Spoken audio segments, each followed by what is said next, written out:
चौथा अध्याय।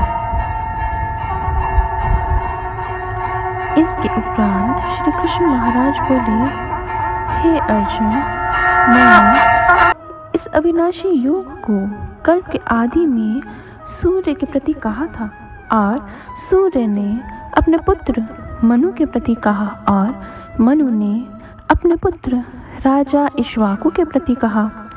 इस प्रकार परमात्मा से प्राप्त हुए इस योग को राजा ऋषियों ने जाना, परंतु हे अर्जुन, वह योग बहुत काल से इस पृथ्वीलोक में लोप हो गया था। वह ही यह पुरातन योग अब मैंने तेरे लिए वर्णन किया है, क्योंकि तू मेरा भक्त और प्रिय सखा है, इसलिए तथा यह योग बहुत उत्तम और रहस्य अर्थात अति मर्म का विषय है।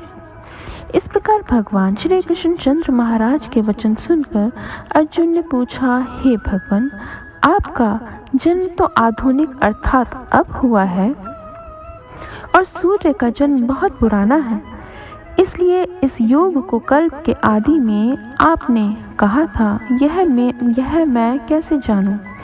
इस पर श्री कृष्ण महाराज बोले, हे अर्जुन, मेरे और तेरे बहुत से जन्म हो चुके हैं, परंतु हे परंतप, उन सब को तू नहीं जानता है और मैं जानता हूँ। मेरा जन्म प्राकृत मनुष्यों के सदृश नहीं है। मैं अविनाशी स्वरूप अजन्मा होने पर भी तथा सब भूत प्राणियों का ईश्वर होने पर भी अपनी प्रकृति को अधीन करके योग माया से प्रकट होता हूँ। हे भारत, जब जब धर्म की हानि और अधर्म की वृद्धि होती है, तब तब मैं अपने रूप को रचता हूँ अर्थात प्रकट करता हूँ, क्योंकि साधु पुरुषों का उद्धार करने के लिए और दूषित कर्म करने वालों का नाश करने के लिए तथा धर्म स्थापन करने के लिए युग युग में प्रकट होता हूँ। इसलिए हे अर्जुन, मेरा वह जन्म और कर्म दिव्य अर्थात अलौकिक है। इस प्रकार जो पुरुष तत्व से जानता है, वह शरीर को त्याग कर फिर जन्म को नहीं प्राप्त होता है, किंतु मुझे ही प्राप्त होता है। हे अर्जुन, पहले भी राग, भय और क्रोध से रहित अनन्य भाव से मेरे में स्थिति वाले मेरे शरण हुए बहुत से पुरुष ज्ञान रूप तप से पवित्र हुए मेरे स्वरूप को प्राप्त हो चुके हैं, क्योंकि हे अर्जुन, जो मेरे को जैसे भजते हैं, मैं भी उनको वैसे ही भजता हूँ। इस रहस्य को जानकर ही बुद्धिमान मनुष्यगण सब प्रकार से मेरे मार्ग के अनुसार बरतते हैं।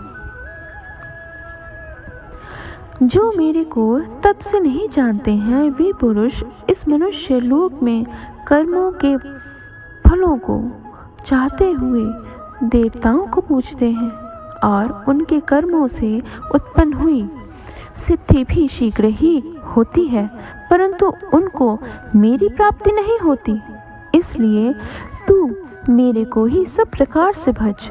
हे अर्जुन, गुण और कर्मों के विभाग से ब्राह्मण, क्षत्रिय, वैश्य और शूद्र मेरे द्वारा रचे गए हैं। उनके कर्ता को भी मुझ अविनाशी परमेश्वर को तू अकर्ता ही जान, क्योंकि कर्मों के फल में मेरी स्पृहा नहीं है, इसलिए मेरे को कर्म लिपायमान नहीं करते। इस प्रकार जो मेरे को तत्व से जानता है, वह भी कर्मों से नहीं बंधता है, तथा पहले होने वाले मुमुक्षु पुरुषों द्वारा भी इस प्रकार जानकर ही कर्म किया गया है। इससे तू भी पूर्वजों द्वारा सदा से ही किए हुए कर्म को ही कर। परंतु कर्म क्या है और अकर्म क्या है, ऐसे इस विषय में बुद्धिमान पुरुष भी मोहित होते हैं। इसलिए मैं वह कर्म अर्थात कर्मों का तत्व तेरे लिए अच्छी प्रकार कहूँगा कि जिसको जानकर तू अशुभ अर्थात संसार बंधन से छूट जाएगा। कर्म का स्वरूप भी जानना चाहिए और अकर्म का स्वरूप भी जानना चाहिए तथा निषिद्ध कर्म का स्वरूप भी जानना चाहिए, क्योंकि कर्म की गति गहन है। जो पुरुष कर्म में अर्थात अहंकार रहित की हुई संपूर्ण चेष्टाओं में अकर्म अर्थात वास्तव में उनका ना होना पना देखे, और जो पुरुष अकर्म में अर्थात अज्ञानी पुरुष द्वारा किए हुए संपूर्ण क्रियाओं के त्याग में भी कर्म को अर्थात त्याग रूप क्रिया को देखे, वह पुरुष मनुष्य में बुद्धिमान है और वह योगी संपूर्ण कर्मों का करने वाला है। हे अर्जुन, जिसके संपूर्ण कार्य कामना और संकल्प से रहित हैं, ऐसे उस ज्ञान रूप अग्नि द्वारा भस्म हुए कर्मों वाले पुरुष को ज्ञानी जन भी पंडित कहते हैं। जो पुरुष सांसारिक आश्रय से रहित सदा परमानंद परमात्मा में तृप्त है, वह कर्मों के फल और संग अर्थात कर्तृत्व अभिमान को त्याग कर कर्म में अच्छी प्रकार बरतता हुआ भी कुछ भी नहीं करता है। जीत लिया है अंतःकरण और शरीर जिसने तथा त्याग दी है संपूर्ण भोगों की सामग्री जिसने, ऐसा आशा रहित पुरुष केवल शरीर संबंधी कर्म को करता हुआ भी पाप को नहीं प्राप्त होता है। अपने आप जो कुछ प्राप्त हो उसमें ही संतुष्ट रहने वाला और हर्ष शोक आदि द्वंद्वों से अतीत हुआ तथा मत्सरता अर्थात ईर्ष्या से रहित सिद्धि और असिद्धि में समत्व भाव वाला पुरुष कर्मों को करके भी नहीं बंधता है, क्योंकि आसक्ति से रहित ज्ञान में स्थित हुए चित्त वाले ज्ञान के लिए आचरण करते हुए मुक्त पुरुष के संपूर्ण कर्म नष्ट हो जाते हैं। उन यज्ञ के लिए आचरण करने वाले पुरुषों में से कोई तो इस भाव से यज्ञ करते हैं कि अर्पण अर्थात स्त्रुवादिक भी ब्रह्म है और हवि अर्थात हवन करने योग्य द्रव्य भी ब्रह्म है, और ब्रह्म रूप अग्नि में ब्रह्म रूप कर्ता के द्वारा जो हवन किया गया है वह भी ब्रह्म ही है। इसलिए ब्रह्म रूप कर्म में समाध्यस्थ हुए उस पुरुष द्वारा जो प्राप्त होने योग्य है वह भी ब्रह्म ही है, और दूसरे योगी जन देवताओं के पूजन रूप यज्ञ को ही अच्छी प्रकार उपासते हैं अर्थात करते हैं, और दूसरे ज्ञानी जन पर ब्रह्म परमात्मा रूप अग्नि में यज्ञ द्वारा ही यज्ञ को हवन करते हैं। अन्य योगी जन श्रोत्रादिक सब इंद्रियों को संयम अर्थात स्वाधीनता रूप अग्नि में हवन करते हैं, अर्थात इंद्रियों को विषयों से रोक कर अपने वश में कर लेते हैं, और दूसरे योगी लोग शब्दादिक विषयों को इंद्रिय रूप अग्नि में हवन करते हैं, अर्थात राग द्वेष रहित इंद्रियों द्वारा विषयों को ग्रहण करते हुए भी भस्म रूप करते हैं। दूसरे योगी जन संपूर्ण इंद्रियों की चेष्टाओं को तथा प्राणों के व्यापार को ज्ञान से प्रकाशित हुई परमात्मा में स्थिति रूप योग अग्नि में हवन करते हैं। दूसरे कई पुरुष ईश्वर अर्पण बुद्धि से लोक सेवा में द्रव्य लगाने वाले हैं। वैसे ही कई पुरुष स्वधर्म पालन रूप तप यज्ञ को करने वाले हैं, और कई अष्टांग योग रूप यज्ञ को करने वाले हैं, और दूसरे अहिंसादि तीक्ष्ण व्रतों से युक्त यज्ञशील पुरुष भगवान के नाम का जप तथा भगवत प्राप्ति विषयक शास्त्रों का अध्ययन रूप ज्ञान यज्ञ के करने वाले हैं। दूसरे योगी जन अपान वायु में प्राण वायु को हवन करते हैं, वैसे ही अन्य योगी जन प्राण वायु में अपान वायु को हवन करते हैं, तथा अन्य योगी जन प्राण और अपान की गति को रोककर प्राणायाम के परायण होते हैं। दूसरे नियमित आहार करने वाले योगी जन प्राणों को प्राणों में ही हवन करते हैं।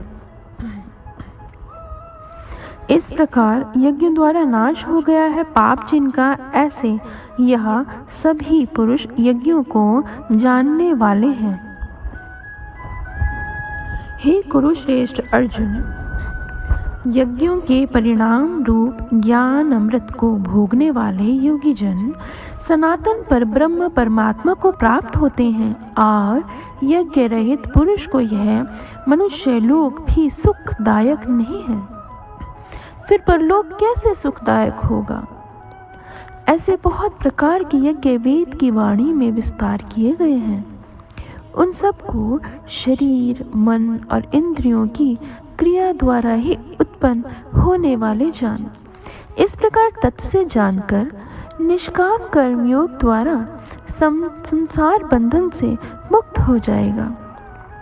हे अर्जुन, सांसारिक वस्तुओं से सिद्ध होने वाले यज्ञ से ज्ञान रूप यज्ञ सब प्रकार से श्रेष्ठ है, क्योंकि हे पार्थ, संपूर्ण यावन मात्र कर्म ज्ञान में शेष होते हैं, अर्थात ज्ञान उनकी पराकाष्ठा है। इसलिए तत्व को जानने वाले ज्ञानी पुरुषों से भली प्रकार दंडवत प्रणाम तथा सेवा और निष्कपट भाव से किए हुए प्रश्न द्वारा उस ज्ञान को जान।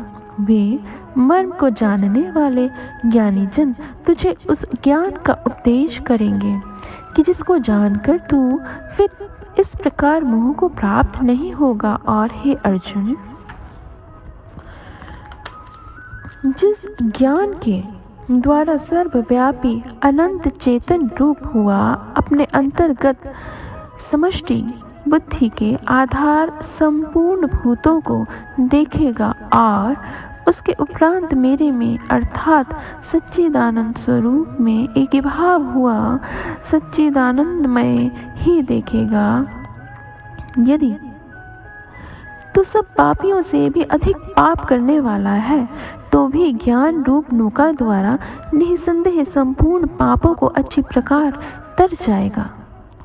हे अर्जुन, जैसे प्रज्वलित अग्नि ईंधन को भस्ममय कर देता है, वैसे ही ज्ञान रूप अग्नि संपूर्ण कर्मों को भस्ममय कर देता है।